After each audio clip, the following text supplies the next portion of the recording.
Who really decides the direction of your day? You wake up, and for a moment, there is nothing. No verdict yet, no evidence yet. Just you, and the quiet before the day speaks. And then something happens, and that is the moment most people never notice, the moment a temporary circumstance becomes the voice they trust, a message you weren't expecting, a door that doesn't open when you thought it would, a silence where you hoped for an answer, and in that instant, without asking permission, that one small thing reaches into your chest and decides how the rest of your day will feel. For some people, it is a financial setback, a slower month, an unexpected expense, a number that looks smaller than they hoped, and suddenly the appearance of lack begins to speak louder than the promise of provision. You don't call it what it is. You call it just being realistic. You call it reading the situation. You call it paying attention. But somewhere underneath that, a much older pattern is running. One event happens, and suddenly it isn't just an event anymore. It's a prophecy about your income, your provision, your future. And without realizing it, you begin living as if that prophecy were already true. Here is what almost no one stops to ask. Who gave it that authority? Because it didn't come with that power built in. You handed it over, quietly, without a ceremony, without even noticing the moment it happened. And today, we are going to uncover the moment when you stopped looking to the source and started looking at the reflection. There is a woman whose name you may not know yet, but whose voice has quietly guided people out of fear for almost a century. Her name was Florence Scovel Shinn, and she spent her life studying one question that most people never ask directly: what actually governs a person's experience? Not what they wish for. Not what they hope. What governs it? Her answer was startling in its simplicity. She taught that consciousness is cause, and every circumstance you meet tends to arrive as an effect, a shadow thrown by something already decided within. Not decided by fate, not decided by luck, decided by what you have quietly agreed to believe is true. And here is where most people miss her entirely. They think she was talking about optimism. She wasn't. She was talking about authority. Because every day you are handing authority to something. The only question is what you're handing it to. Think about how naturally it happens. A bank balance drops, and before you've had a single conscious thought about it, something in you has already accepted a verdict, not just about the number, but about what the number means, about what's coming next, about whether you are safe. Nobody sits you down and teaches you to do this. It happens faster than thought. A door closes, and part of you doesn't just register the door, it reads the door like a message, as if the door itself had been sent to tell you something about your worth, your timing, your future. This is what Florence would call living by appearances. An appearance is not a lie exactly. The number on the screen is real, the closed door is real, but an appearance only tells you what is visible right now, and Florence's entire teaching rests on one distinction most people never learn. What is visible is not the same as what is true. Picture a lake on a still morning. The surface holds a perfect image of the sky above it, clouds, light, the color of the morning. If you didn't know better, you might believe the sky lives inside the water. You might even try to change the water, thinking that will change the weather, but the water was never the sky. It was only showing you the sky. When the sky changes, the reflection changes with it, not because the water forced anything to happen, but because it was always responding to what was above it. This is closer to what a circumstance actually is. Not the source of your life, a reflection of what you've already agreed to carry inside it, and this is the appearance you began believing this morning, maybe without ever putting words to it. The unanswered message became a reflection you mistook for a verdict. The slower month became a reflection you mistook for a forecast. Somewhere, without a ceremony, without even choosing it consciously, you looked at the water and believed you were looking at the sky. Florence never told her students to deny what they saw. That would have been its own kind of dishonesty. What she taught instead was subtler and far more powerful. Look at what you see, and then ask a better question than, is this true? Ask, What have I been agreeing to that this is only reflecting back to me? Because that is where the real authority has always lived, not in the circumstance. In the agreement, you did not lose your peace this morning because of what happened. You lost it the moment you agreed that what happened was allowed to speak for what happens next. There is a particular kind of mourning that almost everyone recognizes, even if they've never described it out loud. You wake up fine, genuinely fine, and then you check something, a message, an account, a calendar, and within seconds, something in your chest shifts. Not because anything has actually changed in your life, only because you've now seen a reflection you didn't expect, and from that moment, the day is different.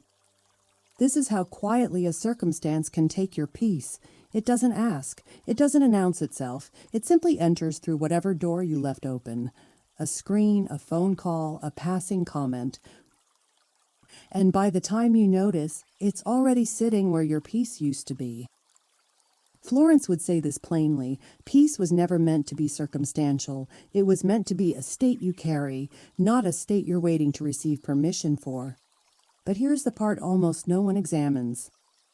You don't actually lose peace over the circumstance itself.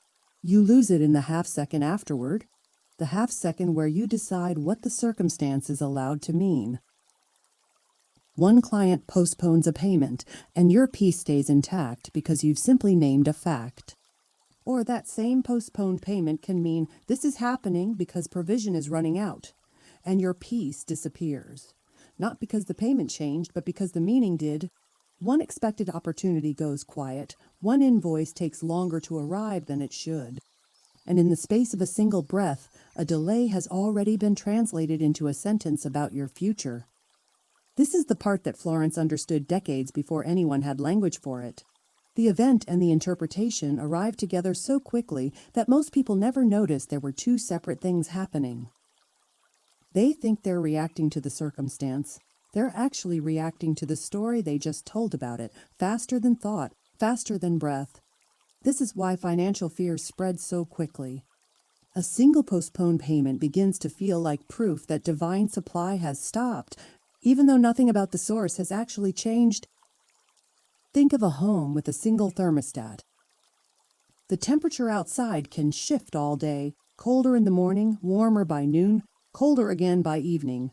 But inside, the thermostat holds its setting, unmoved by whatever the sky is doing. It doesn't fight the weather, it simply doesn't take instruction from it. Peace was designed to work the same way. Not as a mood that rises and falls with the morning's news, as a setting, one that circumstances are meant to move around, not move. But when you've been living by yesterday's evidence, the thermostat quietly gets handed over. The account balance sets the temperature of your morning. The silence from someone you were waiting to hear from sets the temperature of your afternoon. And by evening, you've spent an entire day being regulated by things that were never supposed to hold that authority in the first place. You can feel it happening in the body before you ever name it in the mind, a tightening, a bracing, a small internal flinch the moment the phone lights up. That flinch is not weakness. It's simply the sound of authority changing hands over and over many times a day, almost always without your consent. Florence's teaching was never that circumstances don't matter. It was that peace was never supposed to be their responsibility. Because the moment a circumstance can set your temperature, you are no longer living from a center. You are living from whatever walked through the door last. There is a decision most people make several times a day without ever realizing they're making it. It doesn't feel like a decision, it feels like common sense. A client goes quiet, so you lower your price before they even ask. An opportunity takes longer than expected, so you quietly stop pursuing 3 others like it. A slow month arrives, so you shrink not just your spending, but your asking, your reaching. Your willingness to expect more. You would never call this fear, you would call it being practical, but Florence taught something that unsettles most people the first time they hear it. Your decisions were never meant to be dictated by appearances. They were meant to flow from your consciousness of source, and when peace is interrupted, that consciousness goes quiet along with it. What fills the silence instead is the circumstance now sitting in the seat where guidance used to sit. Most people imagine fear shouts. It rarely does. Most of the time, fear simply edits. It edits the email you were about to send. It edits the price you were about to quote. It edits the opportunity until you quietly decide not to pursue it.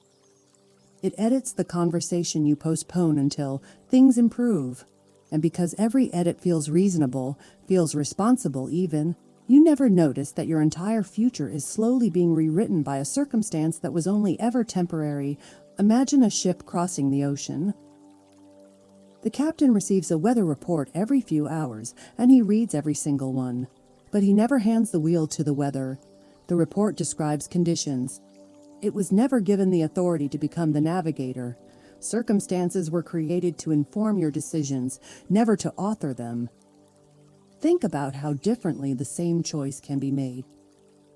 One person hears that a client is delaying payment and immediately tightens everything, cancels the course they were about to invest in, pulls back from the collaboration they were excited about, goes quiet on the offer they were finally ready to send. Another person hears the exact same news and makes a different kind of decision, not to ignore it, but to not let it cast the deciding vote. The circumstance was identical. The outcomes were not. The difference was never the conditions. It was who had been allowed to hold the wheel. Florence often reminded her students that divine supply does not stop flowing because appearances become difficult. What disappears first is expectation. And expectation has always been one of the quiet doorways through which divine supply arrives. The moment expectation quietly contracts, your actions contract with it, your words become smaller, your requests become safer, your imagination stops reaching beyond today's evidence. Nothing outside forced that contraction. Consciousness did.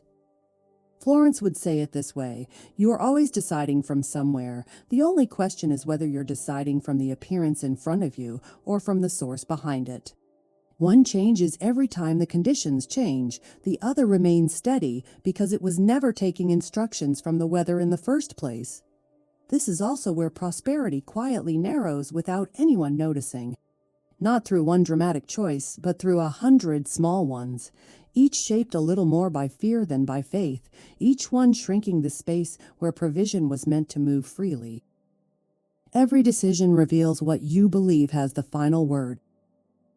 Not what you say you trust, what you actually obey. Almost no one notices this habit in themselves because it doesn't happen in front of a mirror or in front of another person. It happens quietly in the space between your own thoughts and your own mouth. Decisions rarely stay silent for long. Before you notice it happening, they become the words you begin repeating to yourself. Fear edits your decisions first. Then, just as quietly, it edits your vocabulary. Business is slow right now. It's just a hard season. I don't think this is going to work out. Each sentence sounds harmless. Each one sounds like honesty. But Florence would have asked a much sharper question. Honest about what exactly? The appearance or the source? This is why the language around money matters. Words are not only descriptions of what you see, they are often the agreements that determine what you continue carrying. Think of a courtroom. A witness is called to testify. Not to create the case, only to describe what they observed. But imagine that witness begins embellishing, adding certainty they don't actually have, turning "I saw something concerning" into "this is clearly how it's always going to be." The testimony has changed, the facts haven't. And yet the verdict the room reaches will now be shaped by the exaggeration, not the evidence. This is what happens every time you describe a slow month as things falling apart, or a quiet week as nothing ever works out for me. You are no longer testifying, you are quietly renewing the same agreement. Florence used to tell her students something that sounds almost too simple to be powerful. Watch your words even more carefully than you watch what happens around you. Because the words are where the appearance either gets its authority renewed or quietly revoked. This is why the language around money becomes so powerful in a home. Long before children understand income, they learn which voice holds authority. They hear adults speak as though circumstances always have the final word. We can't afford that. Money doesn't grow on trees. It's always something. Not facts. agreements, spoken so often they start to sound like inheritance. And eventually, the children begin doing the same. But here is the quiet hope inside all of this. If words are agreements, then agreements can change. Not through forcing a lie. Florence never asked her students to pretend a closed door was open. She asked them to change what they were willing to call it final. Not "this is how it's always going to be," but "this is what I'm seeing right now." Not "I'm always struggling," but "I am moving through a moment and moments move." That single shift from permanent language to honest, temporary language is enough to stop renewing an agreement you never meant to sign in the first place. If one sentence came to mind while you were listening, a sentence you've caught yourself repeating without realizing what it was renewing, don't leave it unchallenged. Replace it. Right, I choose the source, not the reflection. Let it be the first sentence today that wasn't dictated by the evidence. Every agreement begins with a sentence. Every sentence decides which voice you will obey tomorrow. Deep inside the mind, there is a room almost no one thinks to guard, because it doesn't feel like a room at all. It feels like just thinking. Just picturing what might happen next. But this is where Florence placed some of her most serious teaching. Imagination was never idle. It quietly keeps alive whatever voice you have chosen to trust. When the source governs it, imagination begins to expect divine supply. When appearances govern it, imagination simply extends today's circumstance a little further into tomorrow. And here is what almost no one notices. By the time a circumstance has taken your peace, shaped your decisions, and edited your words, it has already been given the one room left to conquer: your imagination. Watch how naturally it happens. A payment is late, and before you've decided to do it, you're already picturing next month. The harder version, the one where this becomes a pattern instead of a moment. A door closes, and without choosing to, you're already rehearsing a future where more doors close behind it. This is not planning. Planning prepares you for what might happen. This is something else. Imagination quietly switching sides, no longer picturing what you desire, but rehearsing what you fear. Florence called this operating the wrong way, using the same creative faculty that was meant to hold the picture of divine supply, and instead pointing it backward toward yesterday's evidence, asking it to simply project the reflection a little further onto tomorrow's screen. Think of an old projector in a quiet room.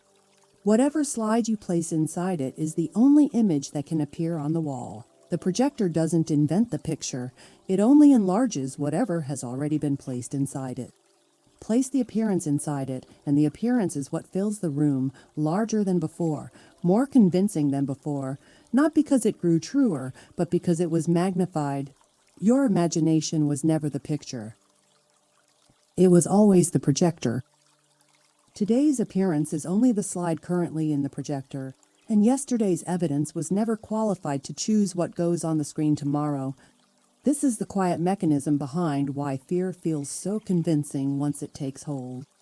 Not because it's true, but because a mind that keeps projecting the same fear eventually starts moving through the day as though it had already happened.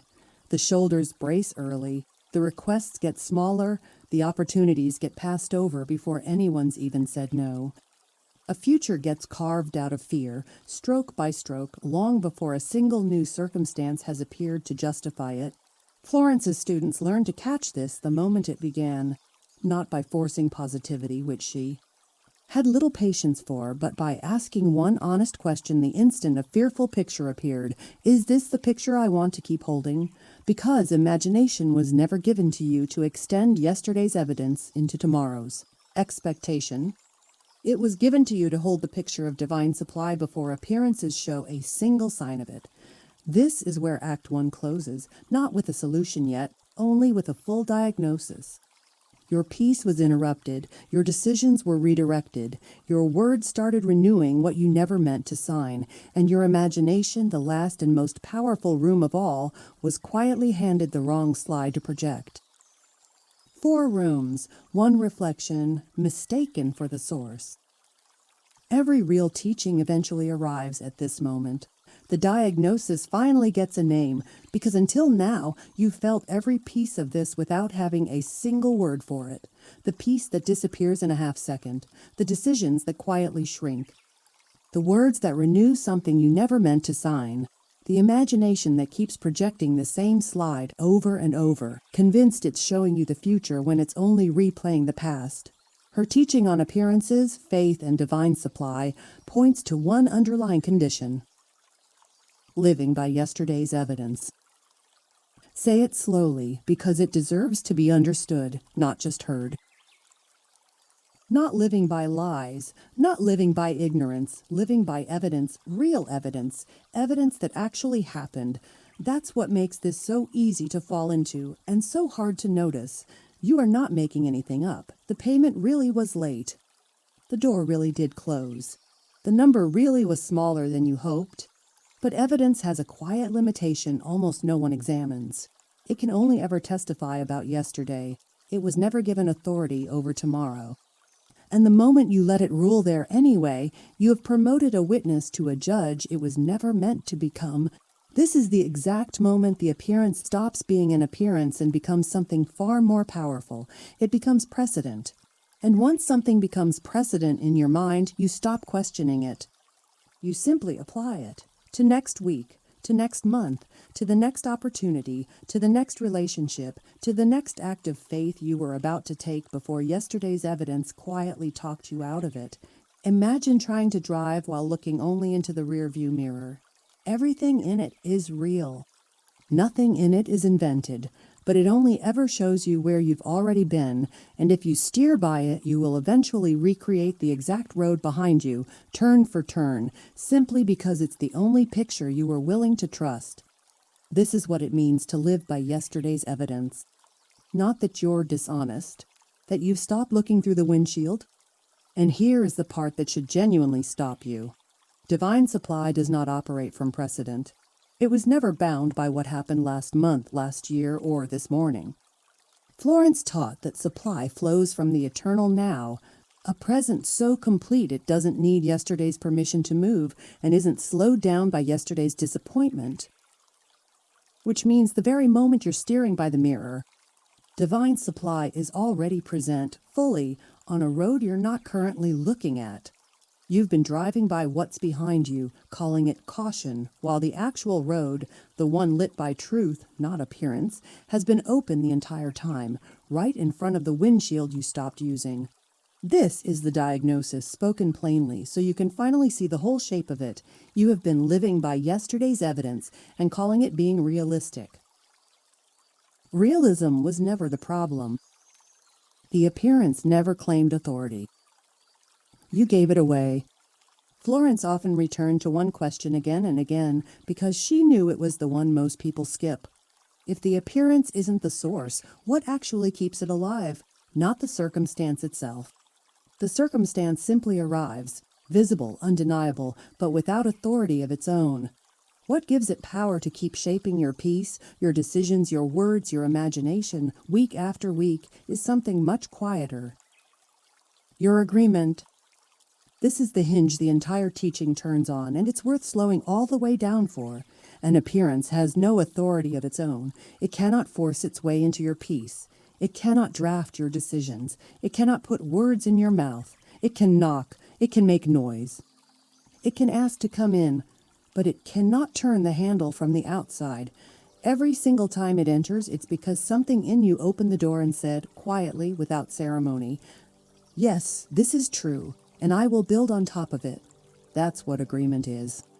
Not a dramatic decision, a quiet nod you give 100 times a day, so fast it doesn't even register as a choice. Think of soil in a garden. Consciousness is the soil. Agreement is the planting. The soil doesn't force a seed to take root. It simply offers itself, and whatever seed finds agreement, finds the conditions to stay, is the one that grows. The soil isn't guilty of growing weeds any more than it's responsible for growing fruit. It grows whatever it agrees to hold. Your consciousness works the same way. It isn't guilty for the appearance showing up. Appearances show up on their own, uninvited, all day for everyone. What determines the harvest is what you agree to let take root. This is why two people can face the identical circumstance, the same late payment, the same silence, the same closed door, and walk away with completely different lives from it. Not because one of them is stronger, because one of them, consciously or not, withheld agreement. They let the appearance pass through, acknowledged, even felt, without handing it soil to grow in. Florence often invited her students to move beyond merely seeing an appearance and instead behold their good. The difference is profound. Seeing is automatic, beholding is voluntary, and beholding is agreement. You cannot stop yourself from seeing an appearance. It happens the moment your eyes or your inbox open, but beholding is different. It's the decision to keep looking, to keep feeding it attention, to let it become the seed you keep planting into tomorrow. You can see a closed door and let it pass through you like weather. Or you can behold it, return to it, replay it, let it become the lens you view tomorrow through. Same door, two entirely different harvests. This is where the quiet power actually lives, and it's far more available than most people realize. You were never asked to control every circumstance that shows up at the door. Florence never taught that. What you were always given, fully, completely, without exception, is the authority over what you agree to. Every appearance asks for one thing: agreement. Which means the question was never, what happened today? The question has always been, what did I quietly agree to? Now that the noise has settled, one question is worth asking. If the appearance was never the source, what actually is? Florence's answer was never complicated, even though it took her students years to stop overthinking it. The source is not a circumstance waiting to improve. It is not a number waiting to grow. It is not a door waiting to open. The source is the only place from which divine supply has ever flowed. This change is something quieter than most people expect. It doesn't promise that every door opens immediately. It doesn't promise the number changes by tonight. What it changes is where you're standing while you wait, whether you're standing in the reflection, bracing for what it might show next, or standing in the source, which was never waiting on the reflection to begin with. Living from the source is not learning to predict better circumstances. It is learning to stop consulting circumstances before you remember what is true. Living from the source is not ignoring appearances. It is trusting the source more than the appearance. Think of a tree with roots that go deep enough to reach water no drought can touch. The seasons still happen to that tree. Leaves still fall. Bark still weathers. From the outside, it experiences the same sky as every other tree standing near it. But its roots were never drinking from the surface. They were always drawing from somewhere the surface conditions couldn't govern. The drought is real. It simply isn't what the tree is living from. Divine supply was never designed to arrive in seasons. Only appearances do. This is what it means to move your peace, your decisions, your words, and your imagination from the reflection to the root. Not because the reflection stops appearing. Appearances will keep appearing for the rest of your life, that was never in question, but because you finally stopped mistaking the surface for what feeds you. Florence would say it this way: you don't need more evidence of divine supply. You need fewer agreements with appearances. This is the quiet shift Act 3 is built on. Not fix the circumstance. Change the root the circumstance is judged from. If something in you recognized the moment you handed the reflection an authority it never deserved, let it show. Right, I choose the source. Not because a comment changes anything on its own, but because naming a return is often the first quiet act of actually making one. You are not waiting for the appearance to change.